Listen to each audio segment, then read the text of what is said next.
honored. I'm a deputy city attorney for the city and county of San Francisco, the first in my family to go to law school and to become a lawyer. 我喺香港出世，3歲移民嚟美國，一句英文都唔識，所以我依家去法庭法官喺度拗 case， it's like actually very much a dream come true.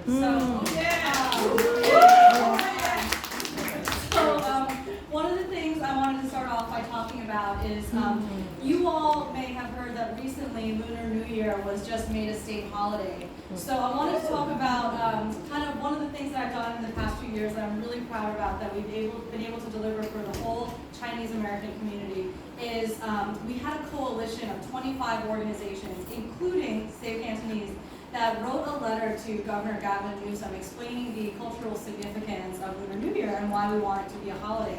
And that was a bill that was proposed by Assemblymember Evan Lowe, who's great. He represents down in South Bay. And 4 days after we submitted the letter to Governor Newsom, he signed it into law. So it's the first state in all 50 states in America that has recognized Lunar New Year as a state holiday. So we're so proud to have been able to do that. So I wanted to talk about the main point is why is Cantonese important? And I wanted to share a few stories too that have just happened over this last year. The first involves Ray, who's sitting right here, Ray Wong, who just did that awesome song. And there was a Cantonese speaking victim of crime who was very fearful and was not familiar with the justice system or law enforcement, and she wanted a civil restraining order. And so in my personal capacity, I assisted Chinatown Volunteer Coalition and Ray Wong to help this victim seek the relief and the restraining order against her assailant. And she literally told Ray, after the long process of getting a restraining order, she said, I can sleep better at night knowing that I am safe and I have a restraining order and this person can't come after me again without consequences. So, and the Cantonese piece is so important because she didn't feel comfortable, like she and I could not speak, regular conversational English. Cantonese was her first language, so we needed Ray to come in and interpret her wishes. And so my understanding of Cantonese picked up on some of the nuances about her experience and her fear, and that wouldn't have been possible if I did not speak Cantonese myself. Another point is I had a case, I've had a couple cases involving plaintiffs and defendants who are Cantonese speaking. And the legal system can be so daunting for even lawyers, right? And for them to be able to speak Cantonese in their deposition and I be able to understand in their native tongue what they're trying to say is so important. As you know, us Cantonese speakers, we have a lot of idioms and like sayings, right, that don't translate, like when you translate them directly into English, they're kind of a little silly.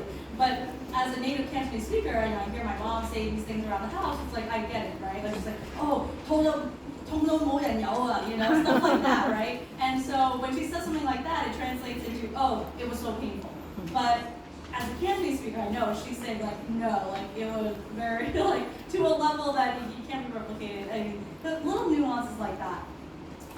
And the last point I wanted to make was about just the importance of preserving Cantonese as also part of the Chinese culture. So I was reflecting on this, that there are literally fields of academics and specialists, archaeology, sociologists, that go out to preserve cultures, right? When you think of archaeology, you think of, okay, they're preserving like the dinosaurs, and this historical dinosaurs, but like thinking about all the different indigenous tribes within the world, right? There are definitely efforts to obviously stamp out the Cantonese language and culture, but it's so important to preserve our Cantonese heritage and our culture, because if you think about intergenerational loss, each generation that passes, especially from like the smaller minority tribes and where we don't have as many people, right, as other cultures, it's so important that we pass on our language and our stories. I have a daughter who's sitting there. Her name is Cassandra. And one of my goals is that when she's older, she'd be able to learn Cantonese. And we're so fortunate that in San Francisco, we have that option of many Cantonese schools and Cantonese programs, thanks to Julia, thanks to Save Cantonese.